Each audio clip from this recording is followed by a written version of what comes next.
नमस्कार संस्कृत के प्रिय विद्यार्थियों, आप सभी का बहुत बहुत स्वागत है मैग्नेट ब्रेन्स हिंदी मीडियम पर। मैं पंकज तिवारी। जैसा कि मैंने आपसे वादा किया था कि मैं बहुत जल्द आपके लिए पर्यावरणम पाठ का कंप्लीट चैप्टर रिवीजन लेकर के आऊंगा। आज हम लोग संपूर्ण पाठ को एक ही समय में पूरा पढ़ेंगे। क्यों? क्योंकि परीक्षा के लिए हमें एक समय में पूरे कंप्लीट चैप्टर को रिवीजन करना होता है।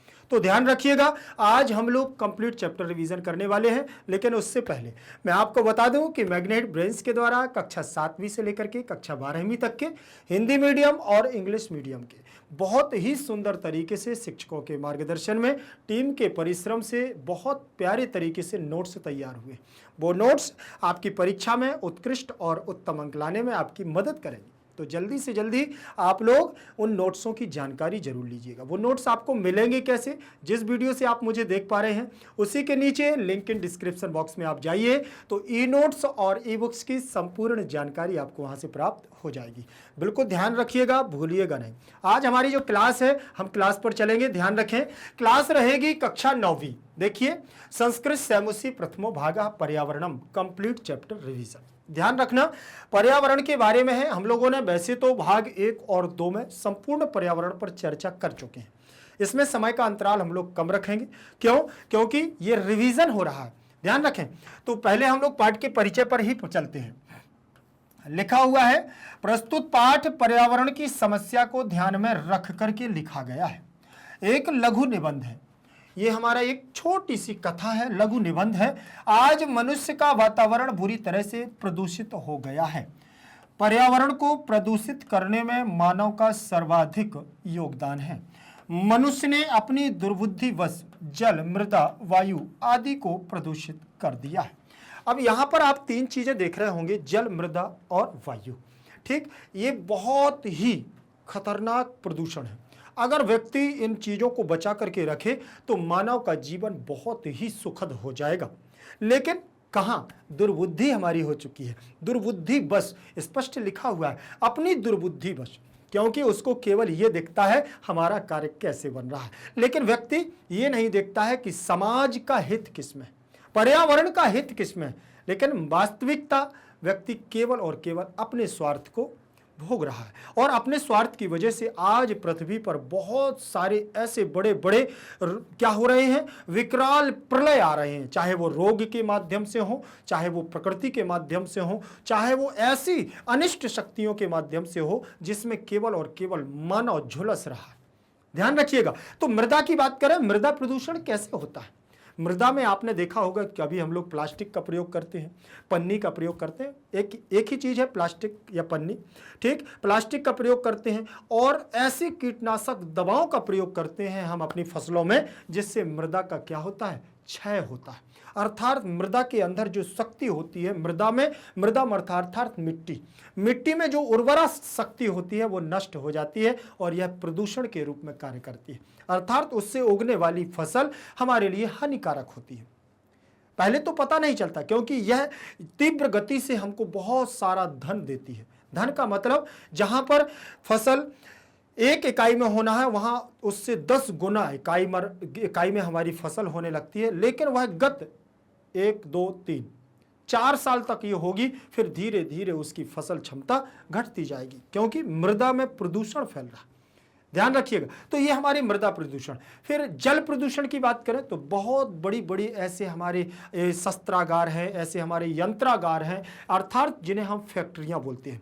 तो फैक्ट्रियों में हम लोग देखते हैं उससे निकले हुए ऐसे अपमार्जिक जल को, अर्थात दूषित जल को, विषाक्त जल को हम नदी और नालों के माध्यम से नदियों में समाहित कर देते हैं, जिससे नदियों का पीने वाला पानी अपेय हो जाता है। पेय योग्य पानी अपेय योग्य में बदल जाता है, अर्थात फिर हम उसे पी नहीं सकते। यह जल प्रदूषण। जल प्रदूषण के बाद फिर वायु प्रदूषण की बात आते हैं। तो वायु प्रदूषण तो बहुत प्रकार से किया जा सकता है। सबसे पहले बात करें हम ध्वनि प्रदूषण। ध्वनि भी हमारी क्या है? कानों में गूंजती है। और श्वास में जो हमारी ये धुएं के माध्यम से कचरे को जलाना, गंदगी फैलाना, ये वायु प्रदूषण है। और सबसे महत्वपूर्ण बात करता हूं तो जंगलों की कटाई, वनों की कटाई से वायु प्रदूषण हमारे यहाँ होता है, क्योंकि वनों से हमारे यहाँ ऑक्सीजन हमें मिलती है और कार्बन डाइऑक्साइड वो ग्रहण करते हैं। ध्यान रखें, इसीलिए वन लगाना, वृक्षारोपण करना हमारे लिए सबसे महत्वपूर्ण है। चलिए आगे बढ़ेंगे। तो प्रदूषण कर दिया गया है। फिर लिखा हुआ है कारखानों का विषाक्त कचरा जल में डाला जाता है, इससे जल पीने योग्य नहीं रह जाता है, जबकि जल मनुष्य की महती आवश्यकता है। जल ही जीवन है। प्रतिदिन वृक्षों को काटा जा रहा है, इस प्रकार हरियाली का नाश हो रहा है, इससे मनुष्य को शुद्ध वायु उपलब्ध नहीं होती है। वाहनों की होड़ भी वायु को प्रदूषित कर रही है। वाहनों की होड़, मैंने अभी बताया ना, वाहनों से निकलने वाला धुआं हमारा वायु का क्या है, प्रदूषक है। उससे निकलने वाला ऐसा धूम्र जो कालायास चक्रम अर्थात काले धुएं से चक्र की भांति हमारी वायुमंडल में छा जाता है और वायु प्रदूषण कर देता है। फिर यहां देखें आगे लिखा हुआ है वाहनों के धुएं। वाहनों के धुएं से वायु अत्यधिक जहरीली हो चुकी है, इसमें न केवल मानव अपितु अन्य जीवों का भी जीवित रहना कठिन हो गया। मनुष्य को प्रकृति की रक्षा करनी चाहिए, अधिकाधिक वृक्षों का रोपण करना चाहिए, वृक्षों की कटाई शीघ्र बंद करनी चाहिए, जल के स्रोतों को प्रदूषण मुक्त करना चाहिए, ऊर्जा का संरक्षण करना चाहिए, सभी प्राणियों की रक्षा करनी चाहिए। इन कदमों से ही मानव जीवन सुखद बनेगा। अर्थात आज से हम यह संकल्प लेते हैं इस पुस्तक के माध्यम से, इस कक्षा के माध्यम से, कि हमें कुछ भी हो जीवन में, हमें जीवन में अगर हम प्रतिदिन नहीं कर सकते हैं तो प्रतिदिन तो कोई नहीं कर सकता, लेकिन आप ऐसा महीने में एक जरूर दिन बनाएं कि आपको एक वृक्ष लगाना है। अगर महीने में नहीं कर सकते हैं तो 3 महीने में एक वृक्ष लगाने का संकल्प जरूर लें। फिर इसके बाद अगर 3 में भी नहीं कर सकते हैं तो 6 महीने में एक संकल्प लीजिए कि साल भर में मुझे 2 वृक्ष लगाना ही है। अगर हर व्यक्ति ऐसे संकल्प लेता है तो मानव जीवन हमारा क्या है, सुखद की ओर जाएगा। और जल संरक्षण की जहां बात करते हैं तो प्रत्येक घर में जल का बचाव करना चाहिए। कैसे? जितनी उपयोगिता है उस जल का हमें प्रयोग करना चाहिए। बचे हुए जल को हमें पुनर्निर्माणीकरण में लगाना चाहिए, अर्थात निकलने वाले हमारे जो उपयोग से युक्त हो जाने के बाद जो जल हमारा दूषित जल होता है उसको किसी गड्ढे अड्ढे में संचित करके उसको हमें क्या है, पुनर्निर्माण के रूप में एकत्रित करना चाहिए। यही जल संरक्षण है और कोशिश करना चाहिए कि जल का हमें बचाव करना है। ध्यान रखें। ठीक, चलिए आगे बढ़ेंगे, ज्यादा इस पर चर्चा नहीं करेंगे क्योंकि पर्यावरण बातें करने पे आ जाओ तो पर्यावरण में तो बहुत कुछ है बताने के लिए। यहां पर पाठ का सार दिया हुआ है। क्या दिया है यहाँ? पाठ का सार। अब पाठ के सार में हम लोग चलेंगे, ध्यान से देखें पाठ के सार में क्या दिया हुआ है। प्रस्तुतोऽयं पाठ्यांशः पर्यावरण विषयक लघु निबंधोस्ति। अत्याधुनिक जीवन शैल्यां प्रदूषणं प्राणिनां पुरतः अभिशाप रूपेण समायातम्। नदीनां वारि मलिनं संजातं शनैः शनैः धरा निर्वना जायमानः अस्ति। यंत्रेभ्यो निःसृतेन वायुना वातावरणं विषाक्त रुज अकारणं च भवति। वृक्षाभावात् प्रदूषण कारणांच बहूनां पशुपक्षिणां जीवनमेव संकटापन्नं दृश्यते। वनस्पतीनाम् अभावदशायां न केवलं वन्यप्राणिनाम् अपितु तु अस्माकं समेषामेव जीवनं स्थातुं नैव शक्यते। पादपाः अस्मभ्यं न केवलं शुद्धवायुमेव यच्छन्ति अपितु ते अस्माकं कृते जीवनम् उपयोगाय पात्राणि पुष्पाणि फलानि काष्ठानि औषधि छायां च वितरन्ति। अस्माद् हेतु अस्माकं कर्तव्यम् अस्ति यद् वयं वृक्षारोपणं तेषां संरक्षणं जल शुचितार्कणं ऊर्जायाः संरक्षणं उद्यान तडाग आदीनां शुचितापूर्वकं पर्यावरणं संरक्षणार्थं प्रयत्नं कुर्यामः। अनेन नैव अस्माकं सर्वेषां जीवनम् अनामयं सुखावहं च भविष्यति। समझ में आया? अब मैंने इसको केवल एक बार क्या किया है, पाठ किया है। पाठ का मतलब रीड किया है, पढ़ा है। आप भी इसी प्रकार से एक बार पहले पढ़ें, फिर उस पर विचार करें कि इसका भावार्थ क्या है। ध्यान रखें, मैं व्याकरणात्मक टिप्पणी को ज़्यादा नहीं देखूंगा। क्यों? क्योंकि इससे पहले भाग 1 और भाग 2 को जब हम लोगों ने पढ़ा तो इसकी व्याकरणात्मक टिप्पणी पर मैंने चर्चा की। ठीक, यहाँ हम लोग अर्थ को देखेंगे और मुख्य रूप से जो हमारी व्याकरणात्मक टिप्पणी है, मुख्य शब्द जिनकी परीक्षा में आवश्यकता से ज़्यादा हमें ज़रूरत पड़ती है, उनको हम देखते हुए आगे बढ़ेंगे। ठीक, ध्यान रखें, इन्होंने कहा है कि प्रस्तुत पाठ्य का अंश, यह प्रस्तुत पाठ्य का अंश है, एक पाठ का अंश है पर्यावरण। पर्यावरण विषयक लघु निबंध है। पर्यावरण के विषय में एक ये छोटा सा एक निबंध है और अति आधुनिक जीवन शैली पर क्या है, यह निर्मित है। अति आधुनिक का मतलब होता है बहुत नजदीक, अभी वर्तमान समय की बात करूं मैं तो हमारा 1900 से लेकर के अभी तक का हमारा अत्याधुनिक होता है। 1800 से हम लोग आधुनिक युग में लग जाते हैं। तो अत्याधुनिक जीवन शैल्याम प्रदूषणम प्राणी नाम, आज के प्राणियों की बात करें तो पुरता अभिशाप रूपेण समायातम। आज जो हमारा पर्यावरण प्रदूषण का कारण है तो व्यक्ति के सामने, प्राणियों के सामने एक क्या बन गया है, अभिशाप के रूप में बन गया है। अभिशाप मतलब श्राप, अर्थात एक ऐसी समस्या कि हर व्यक्ति प्रदूषण से ग्रसित हो गया, चाहे वो आप हो चाहे वो मैं हूं। कहीं ना कहीं आज पर्यावरण, आप यहां तो ठीक है महानगरों में बात करें, चाहे जैसे हम दिल्ली की बात करते हैं तो दिल्ली जो हमारे भारत की राजधानी है, वहां पर आप जाएंगे तो पर्यावरण कितना दूषित है। हम आप जहां रहते हैं तो वहां बहुत स्वच्छ है। आज पर्यावरण अगर देखा जाए तो स्वच्छता के रूप में केवल गांवों में ही सुरक्षित बच पा रहा है, ज्यादा वो भी नहीं कह सकते। अगर देखें तो 20% ग्राम ऐसे हैं जहां पर्यावरण आज भी सुरक्षित है, वहां वनों की, जंगलों की कटाई पर रोक लगी हुई है, लोग नहीं काटते हैं, वृक्षारोपण करते हैं। गवर्नमेंट के इतने अभियान चलाए जा रहे हैं कि वृक्षों को लगाओ लगाओ लगाओ, लेकिन कहां, उतने उससे जितने लग रहे हैं उससे हजारों गुना ज्यादा हमारे जंगल साफ हो रहे हैं। विकास के मूड को देखते हुए, विकास होने के चक्कर, एक अगर वहां पर जीटी रोड बनता है, 6 लाइन अगर पास होती है तो अगर बीच में कोई जंगल आता है जो हजारों की तादाद में वृक्षों को रखे हैं, वो साफ कर दिया जाता है। तो ध्यान रखिएगा, तो पर्यावरण कितना हमारा दूषित हो रहा है, आज अभिशाप बन गया है हमारे जीवन के लिए।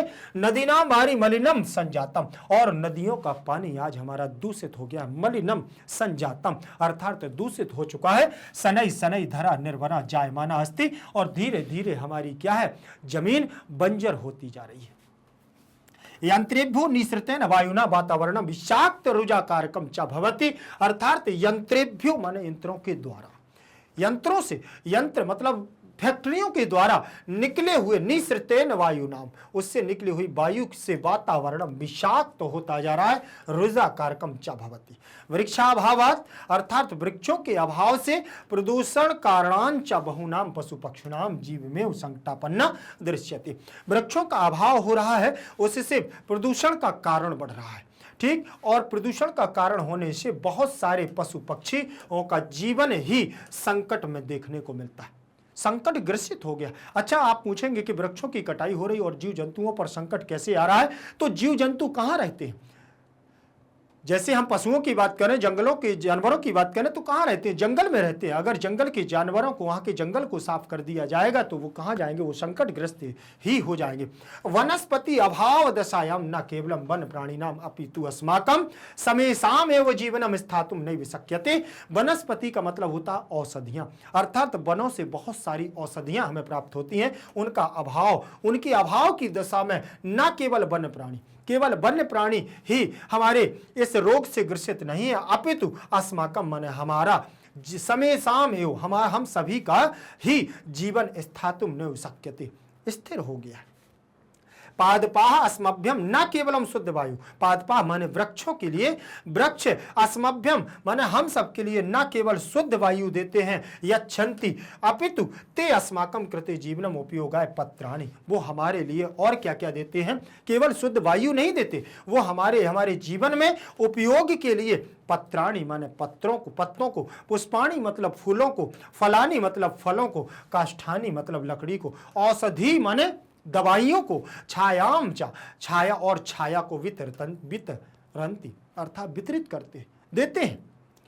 फिर अस्माद हेतु अस्माकम कर्तव्यम अस्ति, इसीलिए इसी कारण से हमारा भी कुछ कर्तव्य बनता है। क्या कर्तव्य बनता है? यद वयम वृक्षारोपणम तेषाम संरक्षणम, अगर हम वृक्षारोपण करते हैं तो उनकी रक्षा भी हमारा कर्तव्य है। जल शुचि तारकणम, अर्थात जल की संरक्षण और जल की शुद्धता का हमारी जिम्मेदारी है। ऊर्जाया संरक्षणम, ऊर्जा का संरक्षण करना हमारी जिम्मेदारी है। उद्यान तडाग आदि शुचिता पूर्वकम, अर्थात उद्यान मतलब बगीचा और तडाग मतलब तालाब, तालाब आदियों की शुचिता पूर्वक, स्वच्छता पूर्वक पर्यावरण संरक्षण अर्थात प्रयत्नम कुर्यामः, पर्यावरण की हमें क्या है, क्या करना चाहिए, रक्षण के लिए, रक्षार्थ के लिए प्रयत्नम कुर्यामः, प्रयत्न करते रहना चाहिए।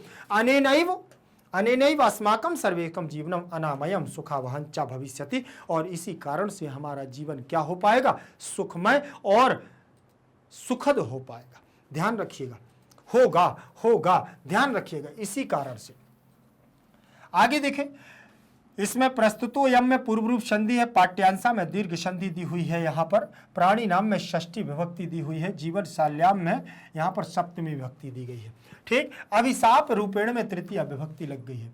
शनई में तृतीय विभक्ति का बहुवचन दिया हुआ है और बहुनाम में षष्ठी का बहुवचन दिया हुआ है। पशु पक्षी नाम में भी षष्ठी का बहुवचन दिया हुआ है। वन्य प्राणी नाम में भी हमारा षष्ठी विभक्ति का बहुवचन दिया हुआ है। अस्माकम षष्ठी का रूप दिया है, अस्मद का रूप है, ध्यान रखिएगा।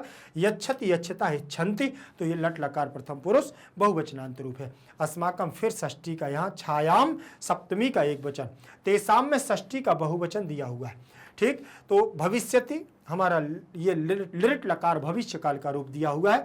ठीक, चलिए अब यहाँ पर पत्राणि पुष्पाणि फलानि, ये सब हमारी प्रथमा का क्या दिया हुआ है, बहुवचनांत रूप है। पत्रम पत्रे पत्राणि, फलम फले फलानि और पुष्पम पुष्पे पुष्पाणि, नपुंसक लिंग के रूप चलेंगे। उपयोगाय में चतुर्थी विभक्ति का एक वचन और जीवने में सप्तमी विभक्ति का एक वचन रूप दिया हुआ है। आगे बढ़ो, अनुवाद देखिएगा। अनुवाद में देखें इसमें क्या दिया हुआ है हमारा, प्रस्तुत पाठ पर्यावरण पर एक लघु निबंध है। आधुनिक जीवन शैली में प्रदूषण जानवरों के लिए अभिशाप बन करके सामने आया है।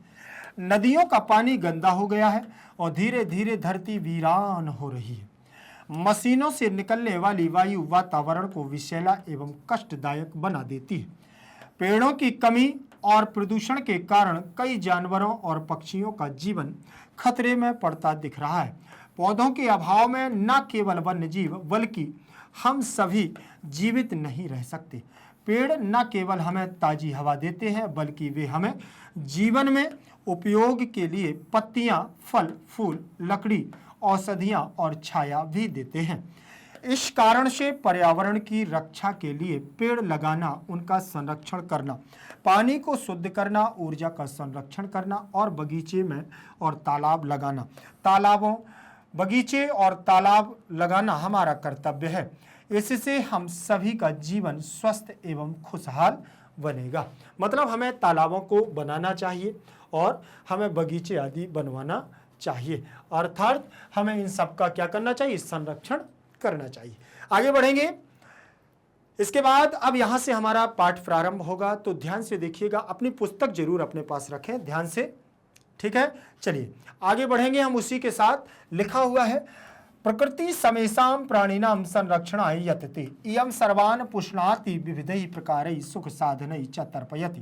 पृथ्वी जल तेजः वायु आकाशा च अस्याः प्रमुखानि तत्त्वानि तान्येव मिलित्वा पृथक्तया वास्माकं पर्यावरणं रचयन्ति। आव्रियते परितः समन्तात् लोकः अनेन इति पर्यावरणं यथा अजात शिशु मातृगर्भे सुरक्षिता तिष्ठति तथैव मानवः पर्यावरण कुक्षौ परिष्कृतं प्रदूषणं रहितं च पर्यावरणम् अस्मभ्यं सांसारिकं जीवनं सुखं सद्विचारं सत्यसंकल्पं मांगलिक सामग्रीं च प्रददाति।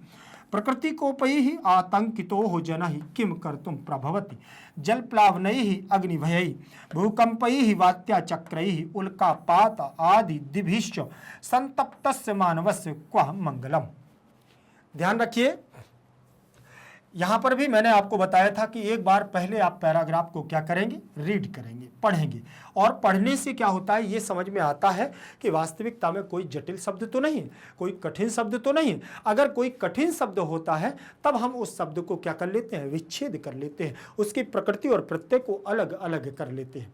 ध्यान रखोगे इस बात का, ठीक। चलिए आगे बढ़ेंगे, ज़्यादा तो इसमें नहीं है, ठीक, लेकिन आप इसकी कहानी को जरूर सुनते रहें। अगर आपके दिमाग में कहानी आ जाती है, आप पैराग्राफ से बनने वाले सारे के सारे प्रश्न, एक्सरसाइज में होने वाली जितनी भी एक्सरसाइज है वो आपसे सारी की सारी बनेगी, ये मेरी गारंटी। बस आप कहानी को मत भूलिएगा। कहानी में दिया हुआ है प्रकृति समेषां प्राणिनां संरक्षणाय यतते। प्रकृति हमेशा प्राणियों की रक्षा करने के लिए क्या है, तैयार रहती है हमेशा। क्यों? क्योंकि हम जब जन्म लेते हैं तब हम अबोध होते हैं, प्रकृति ही तो हमारी रक्षा करती है। हम जब माँ के गर्भ में रहते हैं तब कौन रक्षा करता है, तब भी हमारी प्रकृति रक्षा करती है। कहने के लिए तो माँ रक्षा करती है, लेकिन वास्तविकता में प्रकृति हमारी रक्षा करती है। क्यों? क्योंकि जो अंदर हमारी श्वास जा रही है वो प्राकृतिक श्वास जा रही है, और अंदर जो गर्भ में, कोख में, अर्थात गर्भ के अंदर जो बच्चा रहता है वो कैसे कैसे मालूम, माँ को पता है क्या कि उसको श्वास मिल रही है? नहीं चलता है, ठीक। माँ को केवल महसूस होता है कि बच्चा अभी क्या है, सुरक्षित है, बस। लेकिन जीवित रखने वाली तो कौन है, प्रकृति ही है। तो ध्यान रखें, प्रकृति समेषां प्राणिनां संरक्षणाय प्रयतते, ठीक, अर्थात हमेशा हमेशा प्रयत्न करती है। यम सर्वान पुष्णाति विविधई प्रकारई, और यह सभी को क्या है, यह सभी का पालन पोषण भी विविध प्रकार से करती है। कैसे? अर्थात सुख साधनई च तर्पयति, सभी प्रकार के साधनों को भी उपलब्ध कराती है। अगर आपको किसी चीज की जरूरत है, आपको श्वास की जरूरत है, तो कौन उपलब्ध कराता है?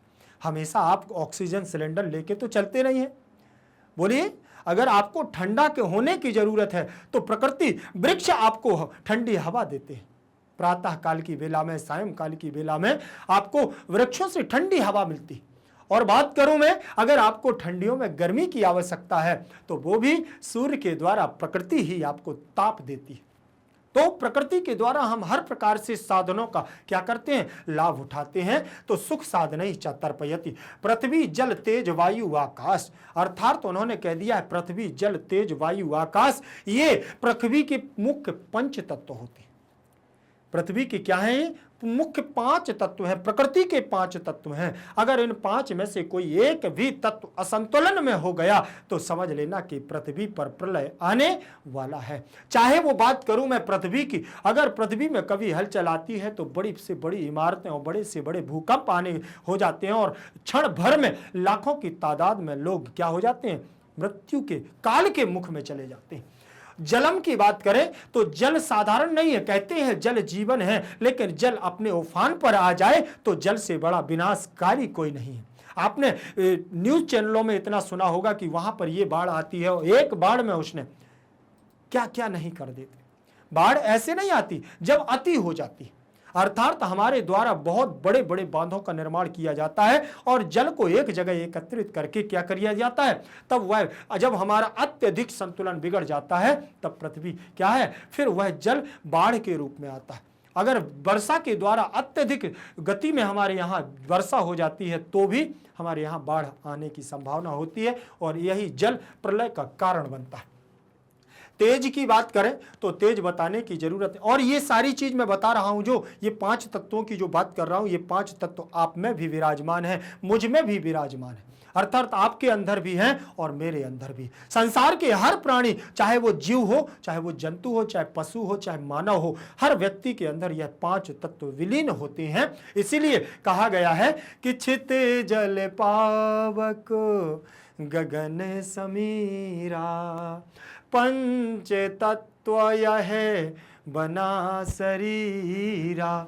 5 तत्वों से मिलकर के यह शरीर बना हुआ, ठीक। तो यहां तेज अग्नि का स्वरूप माना गया है। कहते हैं ना, अरे वाह यार तेरे चेहरे पर तो बड़ा तेज दिख रहा है। तेज का कारण है आपके अंदर का क्या, संतुलन। तेज का कारण है आपके इस प्रकृति के साथ आपका व्यवहार।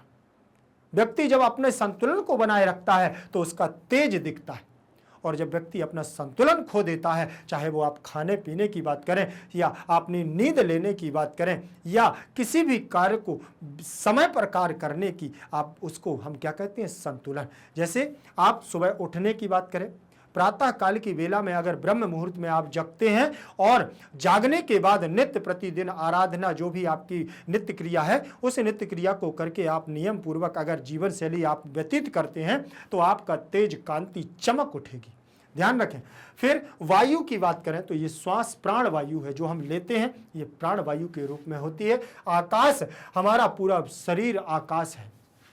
अगर इस आकाश में हमको दिखाई सब कुछ देता है, लेकिन इसमें विलीन बहुत कुछ है।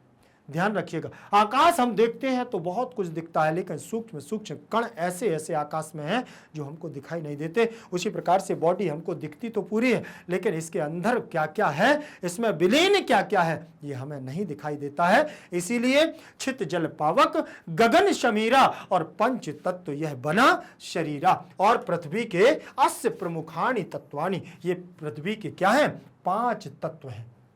यहां लिखा हुआ है तान्येव मिलित्वा पृथक्तया हुआ अस्माकं पर्यावरणम रचयति, अर्थात यही सब मिलकर के पृथक पृथक मिलकर के पृथ्वी के क्या कर देते हैं, पृथ्वी का एक संतुलन बना देते हैं और अस्माकं पर्यावरणम रचयन्ति, हमारे पर्यावरण की रचना करते हैं, ये पर्यावरण बनाते हैं। अर्थात आपको मालूम होगा कि हमारी पृथ्वी 3 ओर से जल से घिरी हुई है।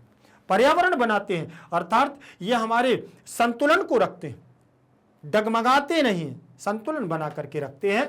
फिर इसके बाद लिखा हुआ है आब्रियते परितः समानतात लोका अनेन इति पर्यावरण, और सभी पूरा संसार इस पर्यावरण का क्या करते हैं, भोग करते हैं। जैसे अजात शिशु मातृगर्भे, बोले उसी प्रकार से हम इस पर्यावरण का क्या करते हैं, भोग करते हैं और हम सुरक्षित रहते हैं। कैसे, बोले जिस प्रकार से अजात शिशु, जिसने जन्म नहीं लिया, अजात शिशु का मतलब जिसने अभी तक जन्म ही नहीं लिया, वह शिशु मातृगर्भे, माता के गर्भ में सुरक्षित तिष्ठति, अर्थात सुरक्षित रहता है। जिस प्रकार एक अजात शिशु माता के गर्भ में सुरक्षित रहता है, तथैव मानव, वैसे ही मानव पर्यावरण कुक्षौ, पर्यावरण की गोद में, कोख में क्या रहता है, सुरक्षित रहता है। परिष्कृत प्रदूषणम रहितम च पर्यावरणम अस्मभ्यम सांसारिकम जीवनम सुखम सद्विचारम सत्य संकल्पम मांगालिकम सामग्रीम च प्रददाति, अर्थात परिष्कृत प्रदूषण रहित, शुद्ध और परिष्कृत, वो परिष्कृत का मतलब शुद्ध, शुद्ध प्रदूषण रहित पर्यावरण हमारे सांसारिक जीवन को, सद्विचारों को, सत्य संकल्प को और मांगलिक सामग्रियों को क्या करता है, देता है, प्रददाति, प्रदान करता है। प्रकृति कोपये ही, प्रकृति के कोप से आतंकितो जना किम कर्तुम प्रभवति, अर्थात प्रकृति के कोप से, क्रोध से, अर्थात आतंकित जना जो पीड़ित लोग हैं, किम क्या करने के लिए, प्रभवति कर सकते हैं। जल प्लावनई मतलब बाढ़ के द्वारा, अग्नि भयई अग्नि के भय से, भूकंपई भूकंप से, बात्या चक्रई बवंडर से, तूफान से, उल्कापात आदि, जो हमारे यहाँ आपने देखा होगा कभी जब बादल गरजते हैं तो ऊपर से उल्का पिंड गिरते हैं, गाज गिरती है, अर्थात उस गाज को आदि से संतप्तस्य मानव का मंगलम, उन सभी से मानव क्या हो जाता है, संतप्त हो जाता है, त्रस्त हो जाता है। ध्यान रखें। फिर इन सभी का मंगल हो, अगर पर्यावरण सुरक्षित रहेगा तो हम सब क्या है, मंगल वेला में जीवन व्यतीत करेंगे, सुरक्षित रहेंगे। चलिए ध्यान देखें, समय साम में षष्ठी का बहुवचन, प्राणी नाम में षष्ठी का बहुवचन, प्रकृति में प्रथमा का एक वचन, संरक्षणाय में चतुर्थी का एक वचन रूप है, सर्वान में द्वितीय का बहुवचन, पुष्णाति में आपका लट लकार प्रथम पुरुष एक वचन का रूप है, विविधई में तृतीया का बहुवचन रूप दिया हुआ है, प्रकारई में भी तृतीया का बहुवचन, सुख साधनई में भी तृतीया का बहुवचन दिया हुआ है, तर्पयति तर्पयतः तर्पयन्ति, तो यहाँ पर भी आपका लट लकार भविष्य वो लट लकार प्रथम पुरुष एक वचन का रूप दिया हुआ है। पृथ्वी जल तेज, पृथ्वी जल तेज वायु आकाश चा अस्याह प्रमुखाणी, प्रमुखाणी में आपका बहुवचनांत रूप है, तत्वानी में भी आपका बहुवचनांत रूप है। प्रथमा का बहुवचन रूप हो जाएगा तानि एव तान्येव, तानि एव, यहाँ पर भी हमारा क्या है, बहुवचनांत रूप लगा हुआ है और यण संधि का रूप है। मिलित्वा में कित्वा प्रत्यय है, पृथिक्तया में तृतीया का एक वचन, व अस्माकम में हमारा षष्ठी का एक वचन रूप लगा हुआ है।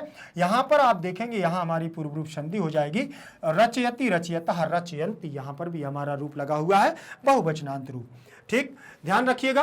फिर इसके बाद परितः के योग में यहाँ पर समन्तात लोका अनेन तृतीया विभक्ति पर्यावरणम, अजात शिशु में प्रथमा का एक वचन, मातृगर्भे में सप्तमी विभक्ति का एक वचन रूप दिया हुआ है, तिष्ठति तिष्ठतः तिष्ठन्ति रूप दिया हुआ है। तो यहाँ पर भी आपका तिष्ठति रूप लट लकार प्रथम पुरुष एक वचन का रूप दिया हुआ है और ये तथैव में वृद्धि संधि दी हुई है। ध्यान रखिएगा।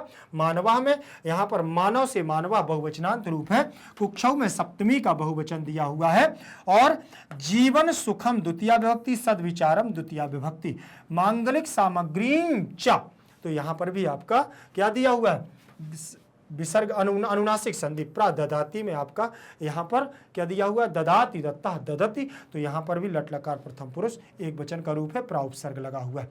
यहाँ तृतीया का बहुवचन, यहाँ तृतीया का बहुवचन, यहाँ तृतीया का बहुवचन, यहाँ तृतीया का बहुवचन, यहाँ उल्का पात आदि तो दीर्घ संधि हो जाएगी।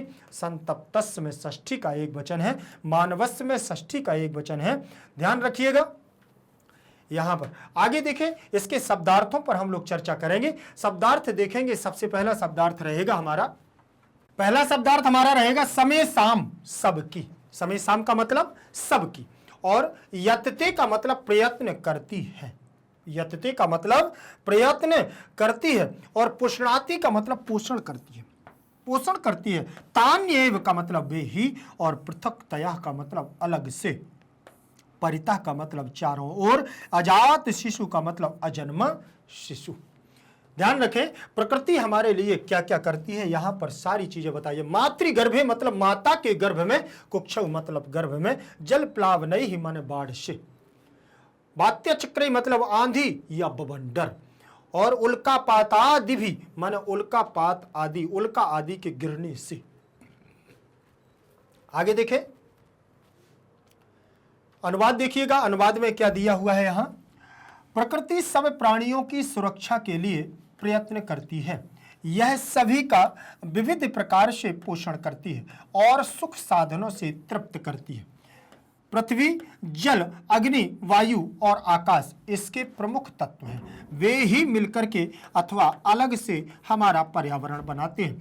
संसार जिसके द्वारा चारों ओर से ढका हुआ है वह पर्यावरण है। जैसे अजन्मा शिशु माता के गर्भ में सुरक्षित रहता है, वैसे ही मनुष्य पर्यावरण के गर्भ में शुद्ध और प्रदूषण रहित पर्यावरण हमें सांसारिक जीवन, सुख, अच्छे विचार, सत्य संकल्प और मांगलिक सामग्री देता है।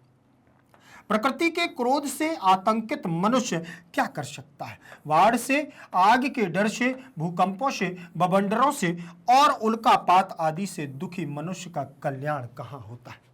कभी किसी का कल्याण नहीं हुआ है। जब व्यक्ति इनमें आतंकितों में अर्थात प्रकृति के कोप में फंसता है तो फिर वो कहीं का नहीं रहता है।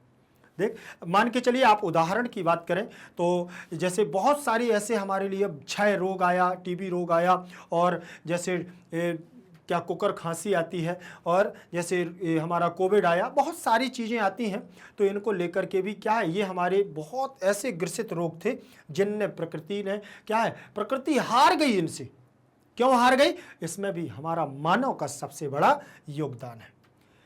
दूसरे नंबर के पैराग्राफ पर हम चलेंगे। क्या बोलते हैं इसमें, अतएव अस्माभि प्रकृति रक्षणीयाः तेन च पर्यावरणम रक्षितम भविष्यति।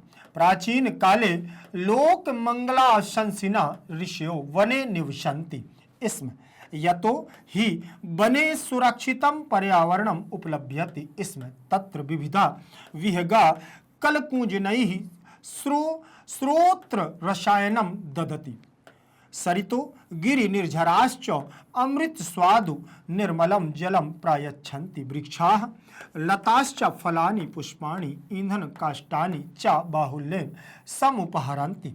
शीतल मंद सुगंध वन पवना औषध कल्पम प्राणवायुम वितरन्ति। दिया हुआ है। देखें, अब यहाँ पर बहुत सारे ऐसे शब्द हैं कि जिनका अर्थ मालूम नहीं है, लेकिन वही चीज़ जानना है बस। अगर वो चीज़ हम समझ पा रहे हैं, मतलब हम सारा जितनी भी एक्सरसाइज है सब हल कर सकते हैं। यहां लिखा हुआ है अतएव अस्माभि प्रकृति रक्षणीय, इसलिए कहां तक उन्होंने बताया है कि जिस प्रकार से प्रकृति की गोद में हम सुरक्षित रहते हैं, उसी इसीलिए हमें क्या करना चाहिए। बोले अतएव, इसलिए ही अस्माभि माने हमारे द्वारा, प्रकृति माने प्रकृति की, रक्षणीय माने रक्षा करनी चाहिए।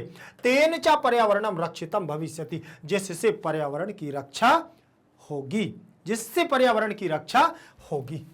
प्राचीन काल में, बोले प्राचीन काल में क्या होता है। प्राचीन काल अर्थात वैदिक सभ्यता की बात कर रहे हैं। प्राचीन काल में लोक मंगल संसिना, अर्थात लोक मंगल की कामना को रखते हुए ऋषयाः माने ऋषियों के द्वारा क्या किया जाता। बने माने वन में, निवसंति माने निवास करते थे।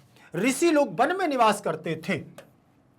यतो ही वने सुरक्षितम पर्यावरणम उपलभ्यते, क्योंकि पर्यावरण वन में ही सुरक्षित रहता था और वन में रहने का उनका एक ही मोटो था, एक ही गोल था, एक ही उनका लक्ष्य था कि वन में सुरक्षित पर्यावरण उपलभ्यते, इसमें प्राप्त करते थे। तत्र विविधा विहगा, और क्या होता था, जब जंगल में रहते थे तो वहां पर अनेक प्रकार के विहगा माने पक्षी, बहुत से पक्षी थे जो कल कूंज नहीं, उनके कलरव के द्वारा, विभिन्न पक्षियों की आवाजों के द्वारा स्रोत रसायनम ददति, अर्थात एक ऐसा रसायन गान मिलता था उनको, एक ऐसा आनंददायक उनको रसायन सूत्र मिलता था, औषधि मिलती थी, जो वो क्या है, अगर वो उनका सरदर्द भी हो रहा है, उनके अगर ज्वर पीड़ा भी है तो ठीक हो जाती थी। सरिता मतलब नदियां, नदियां गिरि निर्झराश्च, गिरि माने पर्वत, निर्झराश्च माने झरने, अर्थात पर्वत से गिरने वाले और झरने।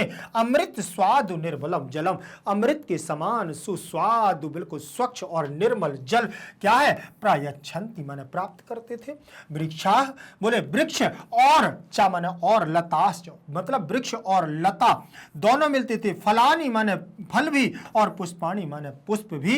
ईंधन काष्ठानी चा, और चा माने और, ईंधन के लिए काष्ठ आदि लकड़ियों का भी वहां से बाहुल्यन बहुत प्रकार से सम उपहरन्ति माने वहां से प्राप्त करते थे। शीतल मंद सुगंध वन पवना औषध कल प्राणवायु वितरंती, अर्थात वहां पर रह करके शीतल मतलब ठंडी, मंद सुगंध धीरे धीरे खुशबूदार स्वाद और सुगंध युक्त, वन की पवन क्या है, औषधि के कल्पतरु और दवा जड़ी बूटियों से संबंधित ऐसे कल्पतरु वृक्ष वहां पर प्राणवायु के रूप में वितरंती माने क्या है, प्राप्त करते थे। चले आगे देखेंगे, आगे देखें इसमें क्या दिया हुआ है। अस्माभि जो रूप दिया हुआ है तृतीया विभक्ति का, अस्मद का रूप है सर्वनाम रूप, तो तृतीया विभक्ति का बहुवचनांत रूप लगा हुआ है, और रक्षणीया में रक्ष धातु है और अनियर प्रत्यय लगा हुआ है, स्त्रीवाची है रक्षणीया।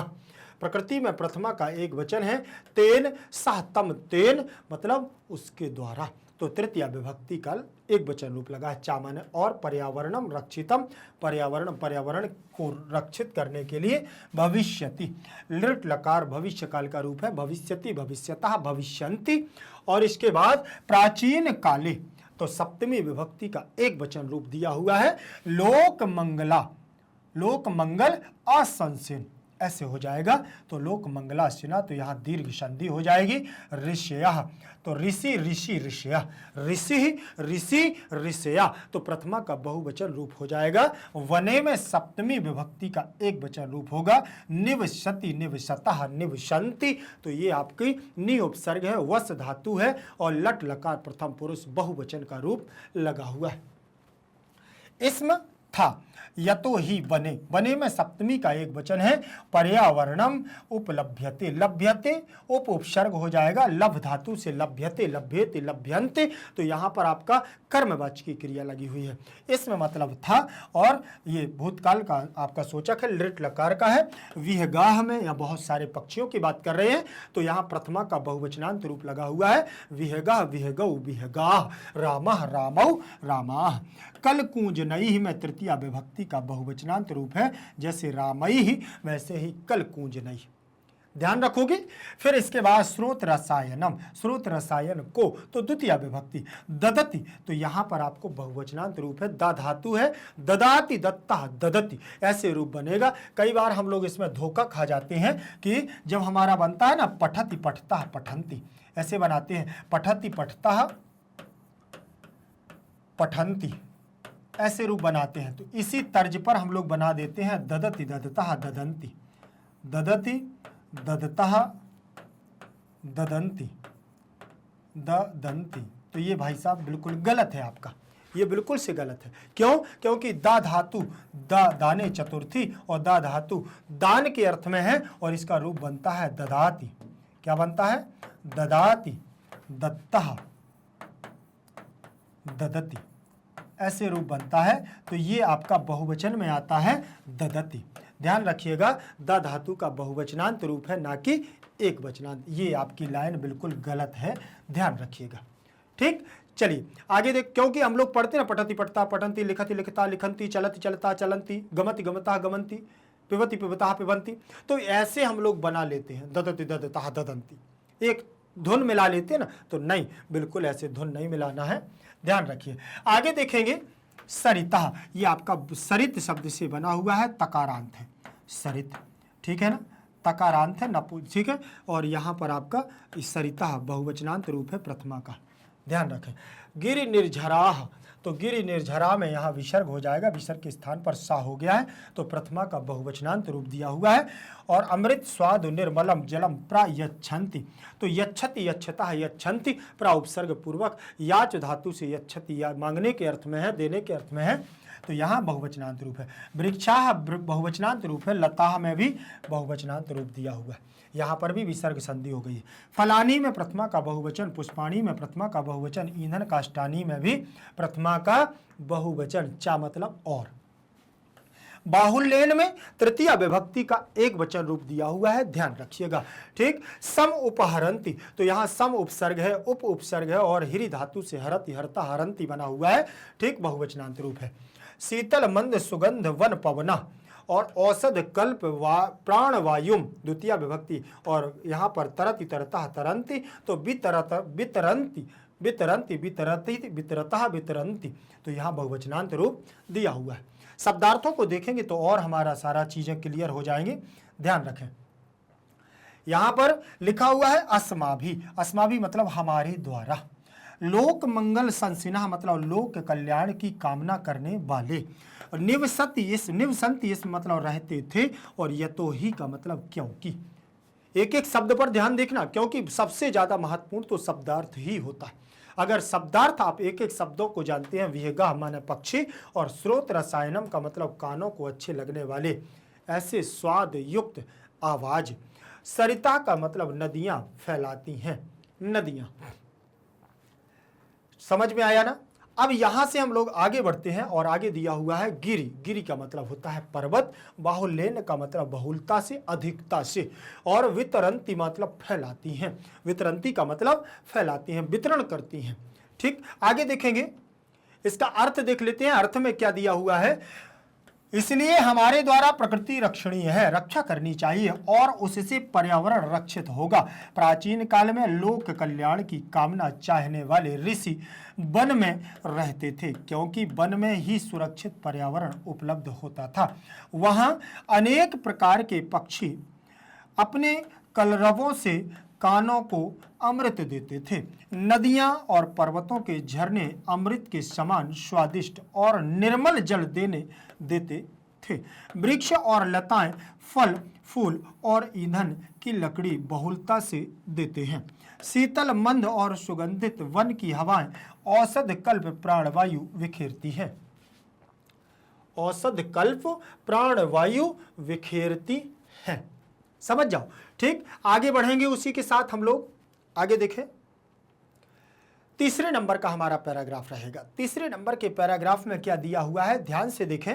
यहां पर तीसरे नंबर के पैराग्राफ में उन्होंने कहा है, परंतु स्वार्थोऽन्धो मानवः तदेव पर्यावरणम् अद्य नाशयति, स्वल्प लाभाय जना बहुमूल्यानि वस्तूनि नाशयन्ति, जनाः यंत्रागाराणां विषाक्त जलम नद्याम निपातयन्ति तेन मत्स्यादीनां जलचराणां च क्षणेनैव नाशो भवति। नदी जलमपि तत्सर्वथा पेयं जायते। मानवाः व्यापारवर्धनाय वनवृक्षान् निर्विवेकं छिद्यन्ति, तस्मात् अतिवृष्टि प्रवर्धते। वनपशवश्च शरणरहिता ग्रामेषु उपद्रव्यं विदधति। शुद्धवायुरपि वृक्षकर्तनात् संकटापन्नो जायते। एवं ही स्वार्थोऽन्धो मानवैः विकृतिम् उपगता प्रकृति एव सर्वेषां विनाशकर्त्री भवति।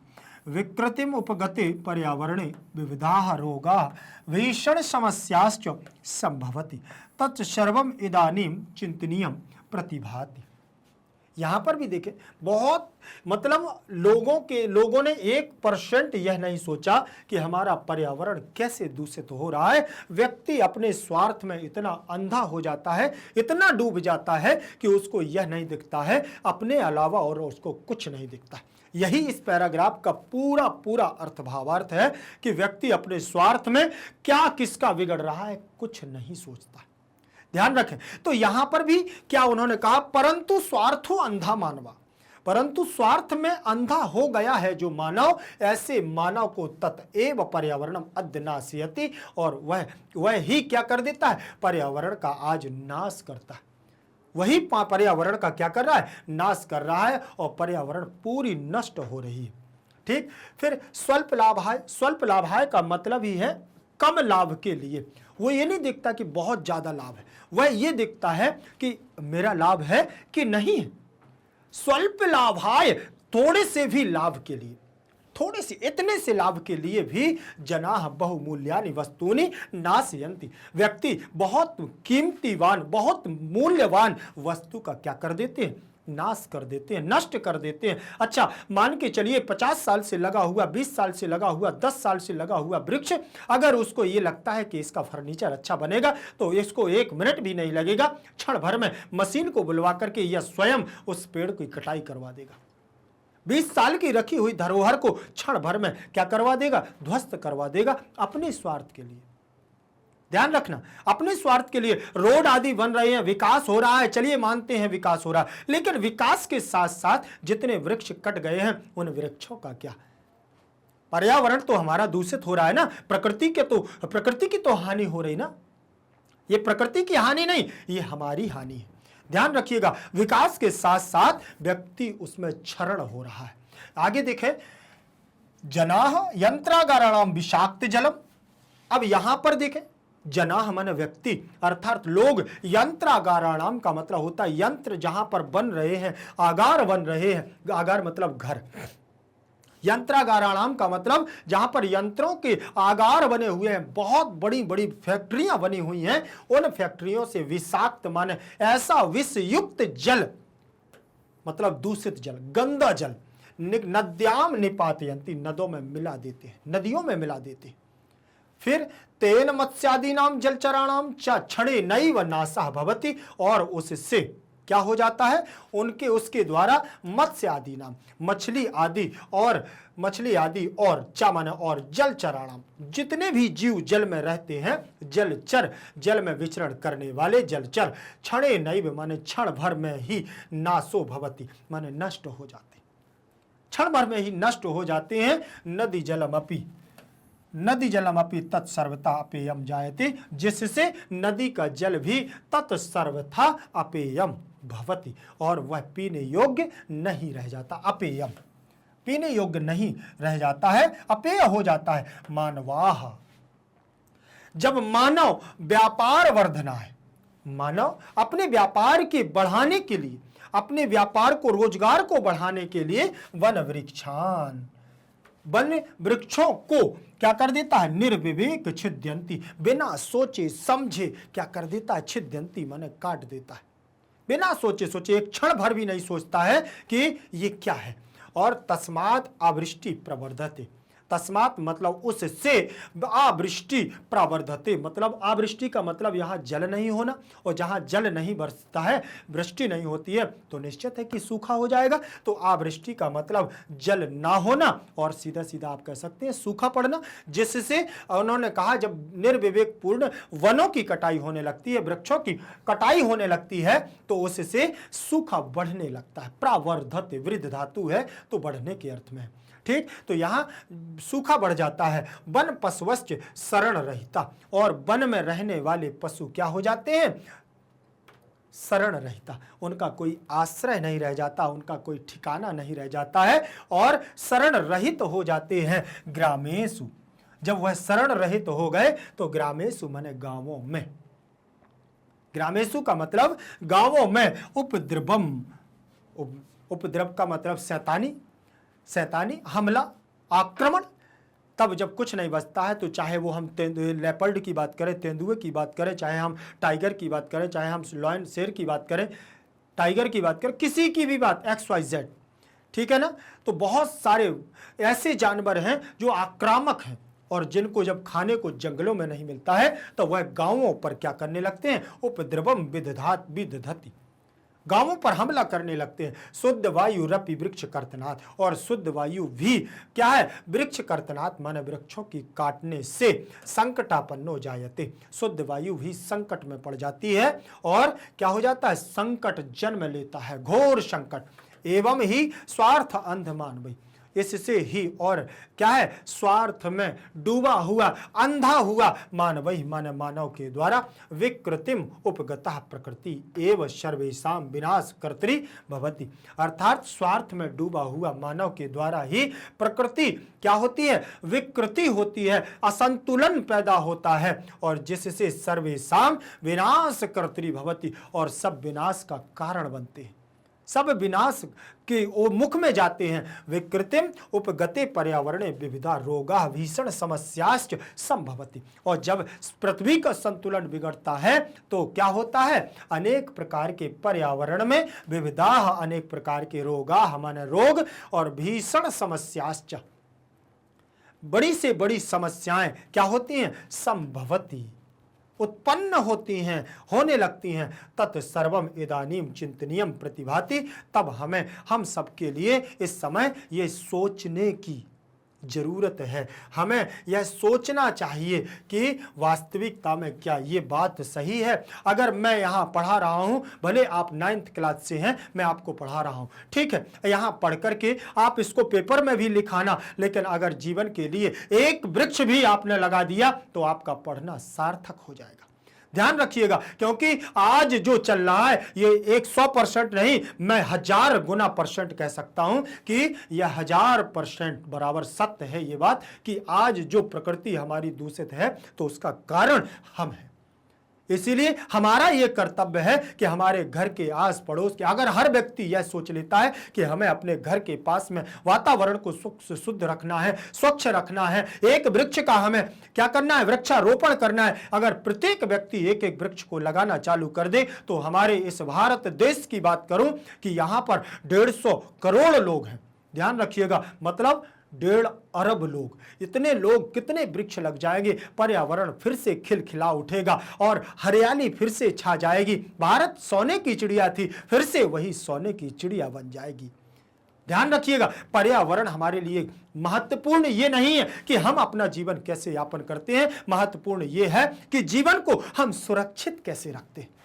हम अपने इन रोग बाधाओं, आज प्रत्येक व्यक्ति के घर में चले जाओ तो कोई उदर से पीड़ित है। उदर का मतलब समझते हैं? पेट से। किसी को पेट की समस्या है तो किसी को घुटनों की समस्या है, किसी को कोहनी की समस्या है, किसी का सर दर्द हो रहा है, किसी को नेत्रों की समस्या है, किसी को श्वास की समस्या है, किसी का गला खराश में बैठा हुआ है, किसी को कानों की समस्या है, किसी को चलने में समस्या है, किसी को नींद नहीं आती है, कोई दिन भर सो रहा है, किसी को आलस्य बढ़ गया है। कारण प्रकृति का असंतुलन, कारण हम सबका असंतुलन, और सबसे बड़ा कारण तो है स्वार्थ अंधा। सबसे बड़ा कारण तो यही है, हम अपने स्वार्थ को देख रहे, सबसे बड़ा कारण यही है कि हम अपने स्वार्थ को देख रहे हैं, हमें क्या करना है। हमारे घर में साफ है ना, तो पड़ोसी के घर में चाहे कुछ भी रहे, पड़ोसी के दरवाजे में, अपने दरवाजे में झाड़ू लगा करके पड़ोसी के दरवाजे पर लगा देना ना। अगर आपने साफ किया तो आप अपना कचरा भर करके उसको यथास्थान भेजें, और पड़ोसी झाड़ू लगाता है तो पड़ोसी अपने कचरे को भर करके साफ करेगा। सब जगह साफ स्वच्छ रहेगा और पर्यावरण हमारा क्या होगा, स्वच्छ रहेगा। सबसे बड़ी यही विडंबना है। बोले अपने को क्या करना। हमारे बुंदेलखंड में एक बहुत कहा जाता है, आग लगे मड़वा धुंधवाए, ऐसा बोलते हैं। ठीक, बोले हमें क्या करना है, आग लगे बस्ती में क्या हो रहा है, नहीं, ये गलत बात। अरे कहीं पर कोई समस्या है तो उस समस्या का समाधान करना हमारा कर्तव्य है, हमारा ये सबसे बड़ा कर्तव्य है। ध्यान रखें,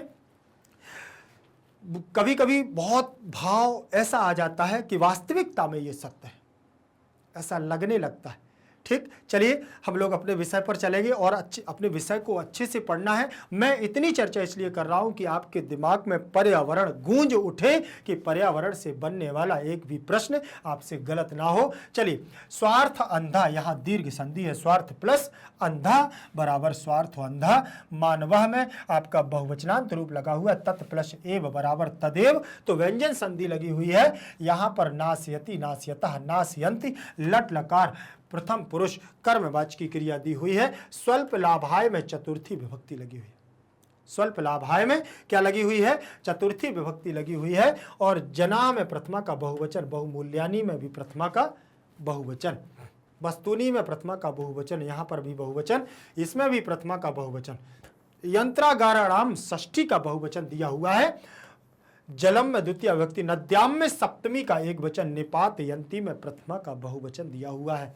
ठीक, वो लट लकार प्रथम पुरुष बहुवचन का। तेन में तृतीया का एक वचन दिया हुआ है। मत्स्यादि नाम में षष्ठी विभक्ति का बहुवचन रूप दिया है।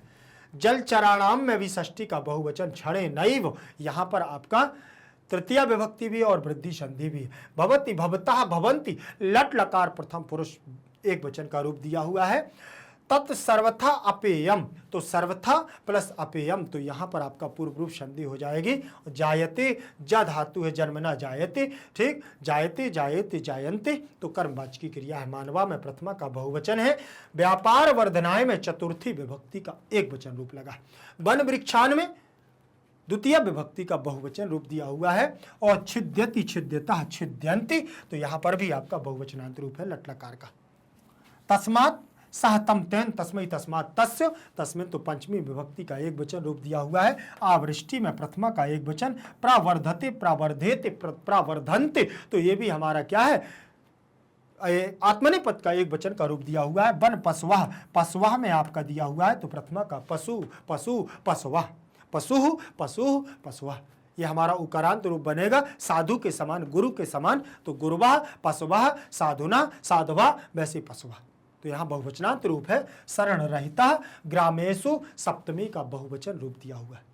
सप्तमी में हमारा क्या वचन दिया हुआ है, ध्यान रखिएगा, सप्तमी का बहुवचन विदधति, विदधता, विदधन्ति, तो ये भी हमारा एक वचन का रूप लगा हुआ है। वायु रपि, वायु प्लस अपि, तो यहां विसर्ग संधि हो जाएगी, ध्यान रखें। फिर इसके बाद वृक्ष कर्तनात् में पंचमी विभक्ति का एक वचन रूप दिया हुआ है। संकट प्लस आपन्ना, तो संकटापन्ना, तो यहां पर भी आपका दीर्घ संधि दी हुई है। जायते, जायते, जायन्ते, तो यह सभी आपका कर्मवाची की क्रिया है। स्वार्थ अंध मानवई, तो पूरे में अगर देखा जाए तो तृतीय विभक्ति का बहुवचन, जैसे रामई वैसे मानवई।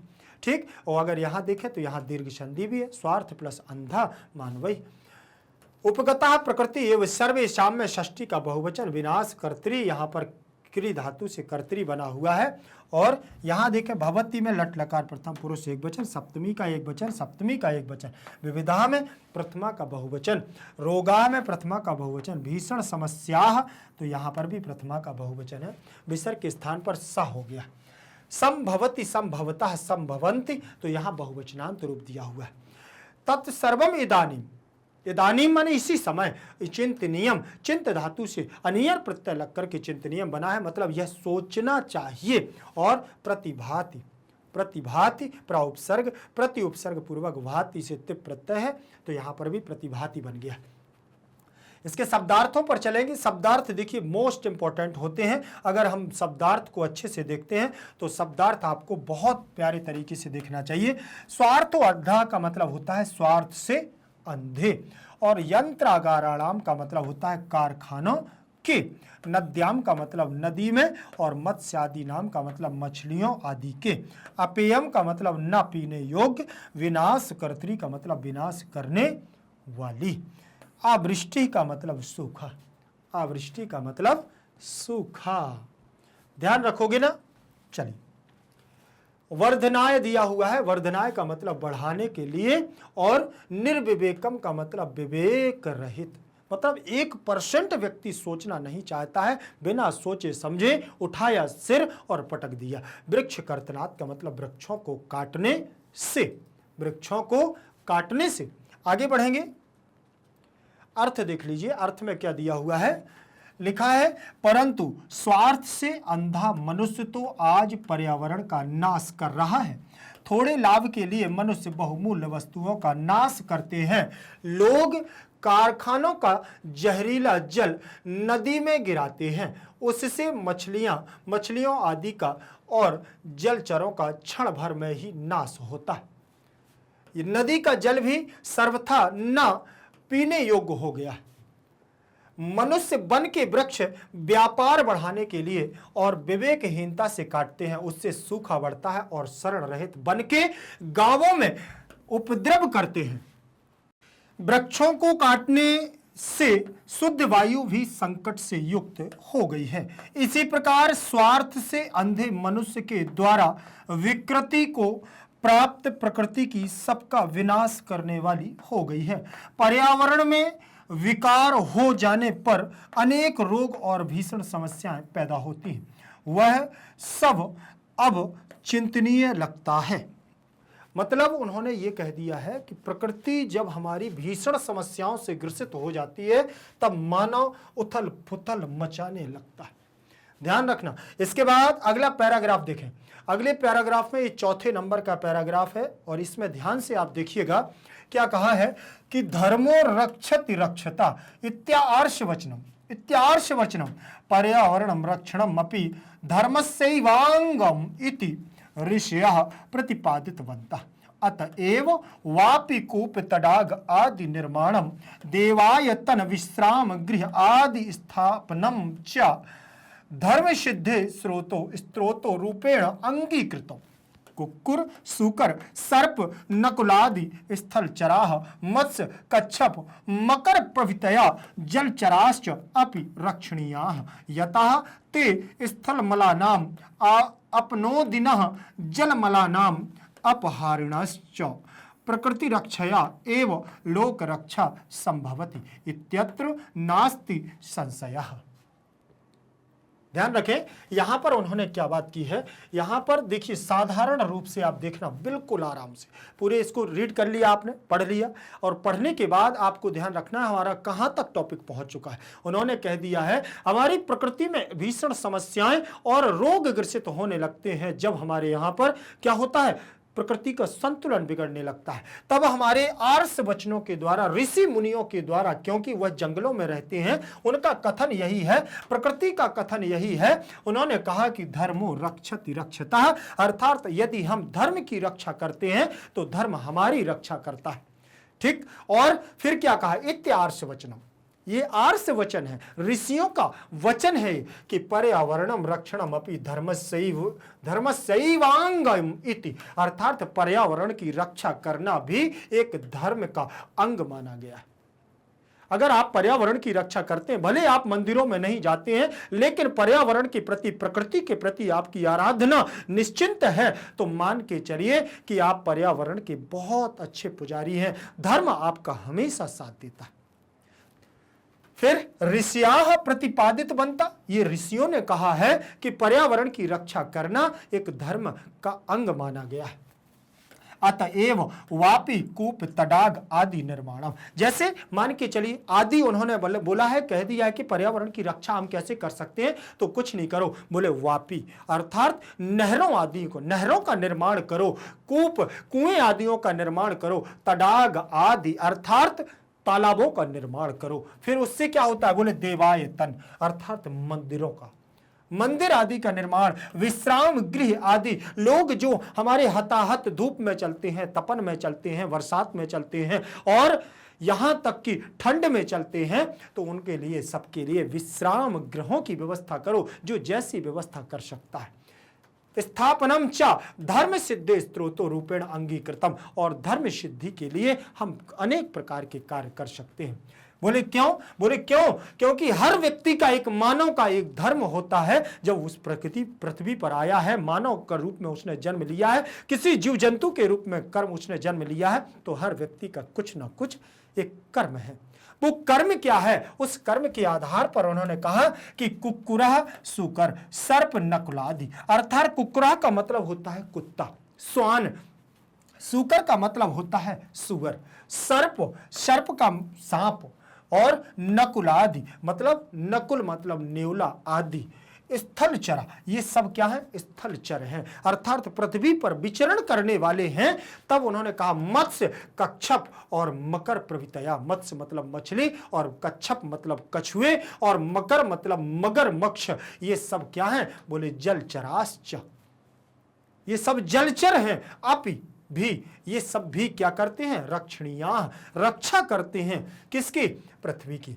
यताते स्थल मलानाम अपनोदिना, जो स्थलचर है, स्थलचर में रहते हैं, जैसे कुक्कुर, सूकर, सर्प, नकुल आदि, या स्थल मल आदि को, जमीन पर रहने वाले मल आदि अर्थात अपशिष्ट पदार्थों को अपनोदितम मतलब हटाते हैं, साफ करते हैं। जल मलानाम, जल में जो दूषित कण होते हैं और जल में बहने वाला जो मल आदि होता है, वह अपहारणश्च, वो जलचर साफ कर देते हैं। प्रकृति रक्षया, प्रकृति की रक्षा से एवं, प्रकृति की रक्षा से ही लोक रक्षा संभवती, संभव है। प्रकृति की रक्षा अगर करते हैं तो लोक रक्षा संभव है। इत्यत्र नास्ति संशय, इसमें संदेह नहीं करना चाहिए, इसमें कोई संशय नहीं होना चाहिए, इसमें कोई संशय नहीं है। अगर हम प्रकृति की रक्षा करते हैं तो प्रकृति हमारी रक्षा करती है। देखिए यहां धर्मः, धर्मः, धर्मो रक्षति रक्षा, तो यहाँ पर विसर्ग संधि हो जाएगी और पीछे अंतस्थ व्यंजन होने की वजह से यहाँ विसर्ग का ओ हो गया। ध्यान रखें, उत्त संधि। रक्षति रक्षतः रक्षन्ति, तो लट लकार प्रथम पुरुष एक वचन का रूप दिया हुआ है। रक्षितः यहाँ द्विवचनांत रूप है। इति आर्ष वचनम, तो इत्यार्ष वचनम, यहाँ यड़ संधि हो गई है। क्या हो गया है? यण संधि हो गई है। पर्यावरण रक्षणम, अपि, पर्यावरण अलग हो जाएगा और रक्षणम अलग हो जाएगा, अपि अलग हो जाएगा। धर्मस्यैव, धर्म से अलग हो जाएगा, एव अलग हो जाएगा, अंगम इति अलग हो जाएगा। तो यहां धर्मस्य में षष्ठी विभक्ति का एक वचन रूप लगा है और एव आ जाएगा, तो धर्मस्य प्लस एव, तो यहां वृद्धि संधि हो जाएगी। एव, तो यहां वृद्धि संधि हो जाएगी। देखिए आ के बाद ए आने पर आई बनता है ना, धर्मस्यैव, तो यहां वृद्धि संधि की दो मात्रा लग जाएंगी, ए हट जाएगा, वा बचेगा, तो यहां जुड़ जाएगा।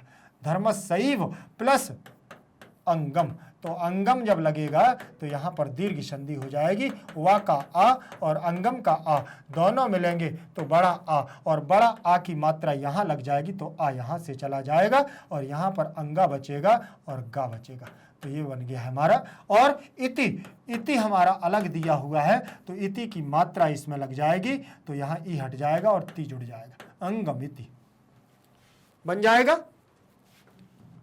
अंगम इति, अंगम, ऐसे अंगम इति बन जाएगा।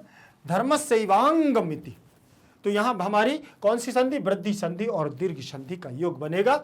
ऋषयः में प्रथमा विभक्ति का बहुवचनांत रूप है और प्रतिपादितवन्तः यहाँ भी बहुवचन है। अतएव ये हमारा अव्यय है। वापी कूप तडाग आदि, तो यहाँ दीर्घ संधि लग जाएगी। निर्माणम द्वितीय विभक्ति, देवायतनम और विश्राम गृह आदि, तो गृह आदि यहाँ दीर्घ संधि हो जाएगी। स्थापनम च, स्थापनम अलग हो जाएगा, माँ को अनुनासिक हो जाएगा।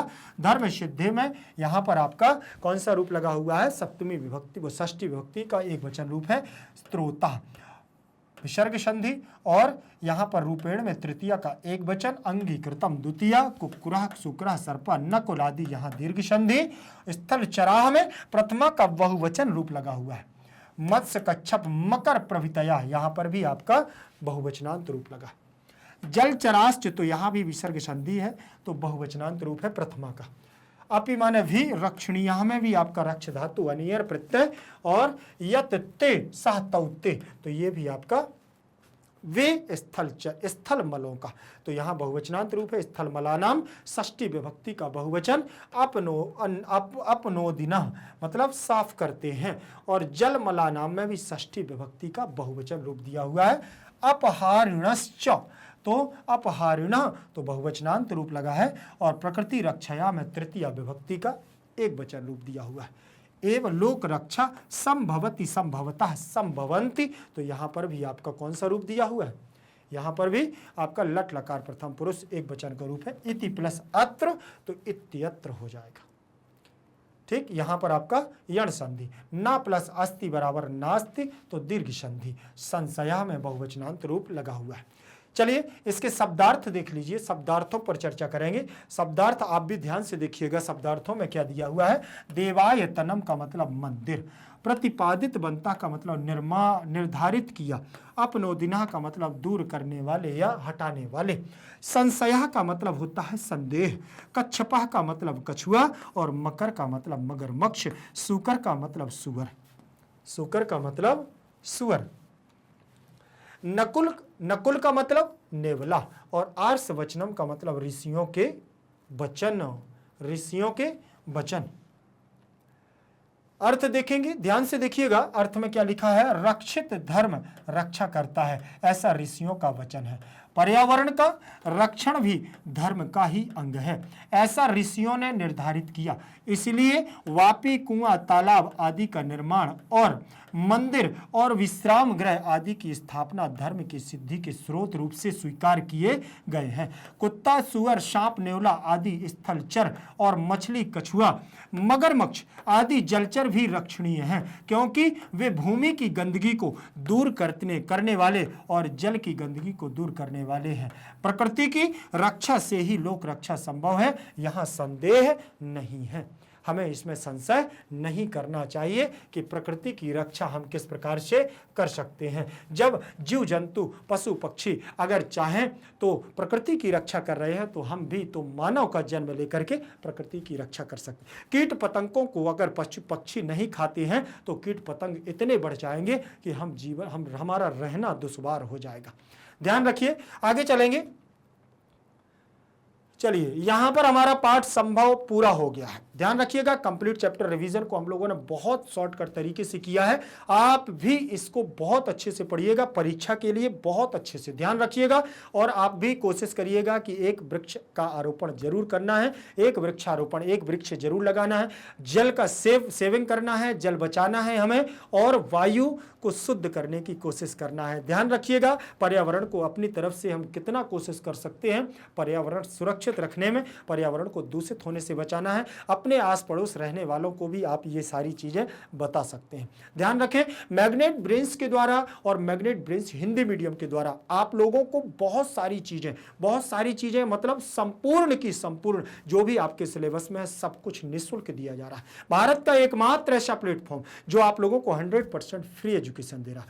100% फ्री एजुकेशन का मतलब ही होता है निःशुल्क शिक्षा, आपसे कोई भी रुपया पैसा नहीं लिया जाता है। आप किसी भी माध्यम से हो, चाहे आपका सीबीएसई इंग्लिश मीडियम हो या सीबीएसई हिंदी मीडियम, आप यूपी बोर्ड से हैं, बिहार बोर्ड से हैं, एमपी बोर्ड से हैं, कहीं से भी हो, यहां पर उच्च गुणवत्ता के साथ मतलब हाई क्वालिटी एजुकेशन, उच्च गुणवत्ता के साथ योग्य शिक्षकों के मार्गदर्शन में आपको यहाँ पर अध्ययन करवाया जा रहा है। तो आप लोग मस्ती के साथ पढ़िएगा और मस्ती की पाठशाला में बने रहिएगा।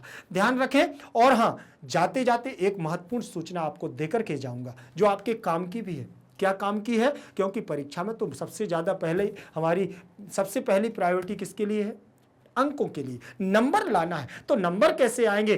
क्लास और क्लास के साथ साथ उसका कंटेंट, अगर हमें दोनों ही मिल जाए तो फिर बल्ले बल्ले हो जाए। खूब जमेगा रंग जब मिल बैठेंगे आप, हम और मैग्नेट ब्रेन्स के संग। तो ध्यान रखिएगा, आपको नोट्स की जानकारी लेना है। वो नोट्स कक्षा 7वीं से लेकर के 12वीं तक के हैं, हिंदी मीडियम के और इंग्लिश मीडियम के दोनों प्रकार के नोट्स हैं और बहुत ही अच्छे तरीके से बने हुए हैं संपूर्ण सब्जेक्टों के, विषयों के। तो आप देखिएगा उनकी जानकारी कैसे मिलेगी। लिंक इन डिस्क्रिप्शन बॉक्स में नीचे जाएंगे तो ई नोट्स और ई बुक्स की आपको संपूर्ण जानकारी मिल जाएगी। ध्यान रखिएगा, आप यदि प्लेटफॉर्म पर नए हैं तो सबसे पहले प्लेटफॉर्म को आप क्या करेंगे, सब्सक्राइब करेंगे, बेल आइकन को दबाना बिल्कुल ना भूलें, क्योंकि नए वीडियो की अपडेट आप तक तभी पहुंचेगी जब आप बेल आइकन को दबाएंगे। ध्यान रखिएगा, ठीक। और लाइक करते रहिए, शेयर करते रहिए, अपने मित्रों तक पहुंचाइएगा और बहुत जल्द मिलेंगे अगले पाठ के साथ। जयतु संस्कृतम, जयतु भारतम।